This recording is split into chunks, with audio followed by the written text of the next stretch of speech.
میرے محبوب کریم صلی اللہ علیہ وسلم کی زندگی میں نفاست ہے. حضور نے لوگوں کو شرمندہ کرنا پسند نہیں کیا. ایک شخص حضور کے گھر میں مہمان آیا رات کے وقت میں. اس نے کہا میں نبی پاک صلی اللہ علیہ وسلم کے آپ نے سنا ہوا ہے کہ اتنا زیادہ گھر کے اندر گنجائش نہیں تھی رہنے کی. حضور کئی دفعہ مسجد میں ٹھہراتے تھے یا مہمانوں کو صحابہ میں بانٹ دیتے تھے. وہ کہنے لگا میں نے آپ کے گھر میں ہی قیام کرنا ہے. فرمایا ٹھیک ہے آ جاؤ. صحابہ کہتے ہیں جتنا بھی 4-5 بکریوں کا دودھ سارے اہل خانہ استعمال کرتے تھے، محبوب کا سارا گھرانہ وہ سارا کٹھا ہی اکیلا ہی دودھ پی گیا. سارا جتنا کھانا تھا اکیلا ہی کھا گیا. رات کو اسے چارپائی پہ سلایا گیا تو کھا اتنا چکا تھا کہ اس کا پیشاب حضور کے بستر پر ہی نکل گیا. وہ جب آلودہ ہوا تو شرمندہ ہوا، اٹھ کے بھاگ گیا. کسی نے دیکھ لیا تو کیا بنے گا. کہتا ہے میں جب کنویں پہ گیا، جا کے میں نے غسل کیا، کپڑے دھوئے تو خیال آیا میری تو سونے کی انگوٹھی رہ گئی ہے وہاں. اب طبیعت اجازت نہیں دیتی تھی کہ وہاں لوگ کٹھے ہو گئے ہوں گے. یہاں نماز کے دوران اگر کسی کا موبائل بج جائے نا تو پکے نمازی، ناراض تو نہیں ہو جائیں گے آپ لوگ، جو زیادہ پکے نمازی پکے ان سے نہیں معافی ملتی. وہ جو کچا پکا ہے بیچارہ وہ شاید کسی وقت معافی دے دے، پکے نمازی نہیں معافی دیتے. کہتے تیرا بج کیسے گیا، تو نے سمجھا ہی نہیں. مجھے ایک شخص نے نا ویڈیو دکھائی، کہنے لگا جی تسی بڑی وکالت کر دیا مولویاں دا حال ویکھو. میں ڈر رہا تھا، میں نے کہا پتہ نہیں اب کیا نکلے گا. کہتے میں نے خود ریکارڈ کی ہے. تو میں نے کہا دکھاؤ.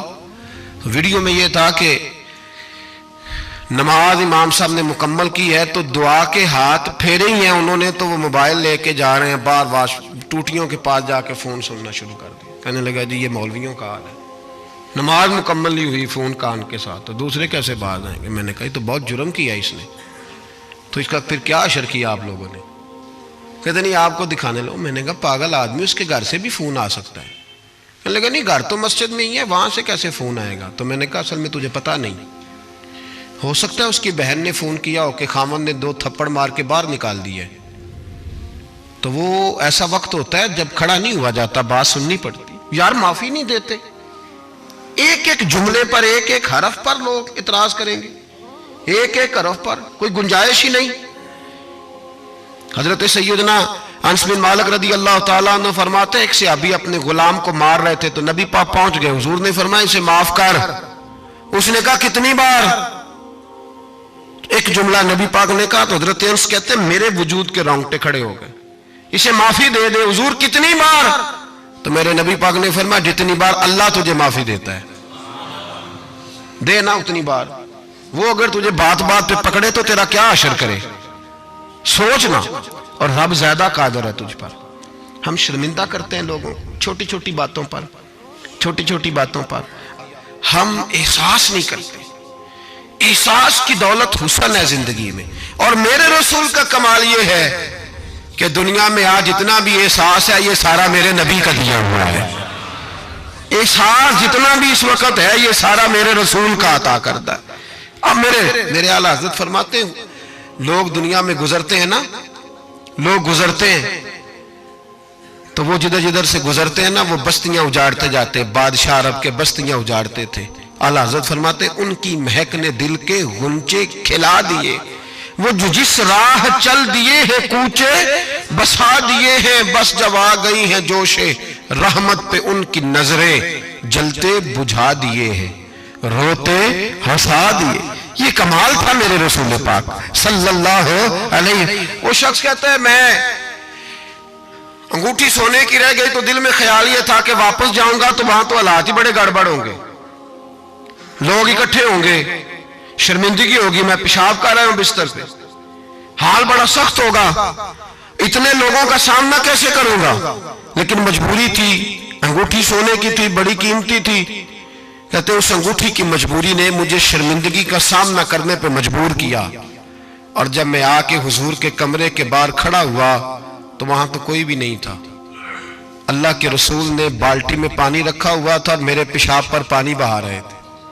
خود رسول پاک فرماتے ہیں حضور پانی بہا رہے تھے اور جب میری طرف دیکھا تو محبوب نے مسکرا کے فرمایا غسل کر لیا آپ نے؟ آپ کو تکلیف ہوئی جب انسان کا معدہ کمزور ہو تو ایسی چیزیں ہو جاتی ہیں، فکر نہ کریں، بیٹھے میں ناشتہ لاتا ہوں۔ کہتے ہیں حضور کے جملے تھے کہ طوفان تھا، وہ حضور کی گفتگو تھی کہ میرے اندر کی ہر چیز بجھاتی جا رہی تھی۔ تیری پہلی نظر کا وار توبہ، دل اب تک دعائیں دے رہا ہے۔ فرماتے ہیں وہ جملے تھے کہ سکتہ کر گئے، تزکیہ کر گئے، تصفیہ باطن کر گئے۔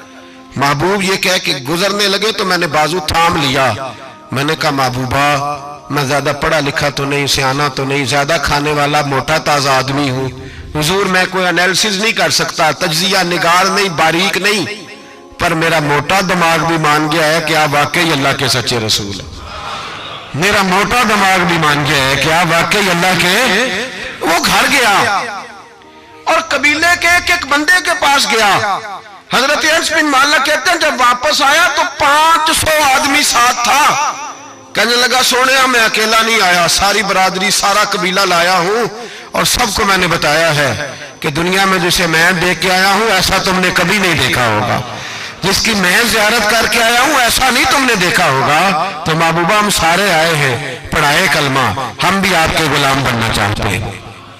ہم شرمندہ کر کے بڑے راضی ہوتے ہیں، بڑے راضی، لوگ معافیاں مانگ رہے ہیں، منتیں کر رہے ہیں، جناب غلطی ہو گیا تو ہوئی کیوں؟ میں تو ایسا ہوں، میں نے تو کبھی نہیں کی، میری مثال دیکھ لو، میں تو، لوگ فوراً دلائل دیں گے۔ او بھائی کسی کو شرمندہ کر کے تجھے کیا ملے گا؟ کسی شخص کو تھوڑی دیر کے لیے جھکا کے تیرے نفس کی کون سی تسکین ہے جو حاصل ہوتی، تیرے وجود کے اندر کون سی؟ اور ناراض نہ ہونا، یہ ہر طبقے کا معاملہ ہے، جتنا کوئی اس کے نیچے ایک آدمی ہے یا 2 آدمی ہے، وہ روب ڈال کے خوش ہوتا ہے، وہ اس کو پریشان کر کے نیچا دکھا کے راضی ہوتا ہے۔ میرے رسول دنیا میں لوگوں کو نیچا دکھانے نہیں آئے، عزتیں عطا کرنے آئے، حضور بلندیاں دینے آئے، نبی پاک نے وقار دیا۔ میں کبھی کبھی پریشان ہو جاتا ہوں جب لوگ آ کے کہتے ہیں نا بچی کی شادی ہے، تعاون کریں کرائیں، تو ایک سوال ذہن میں آتا ہے کہ کس پہلو سے تعاون کریں؟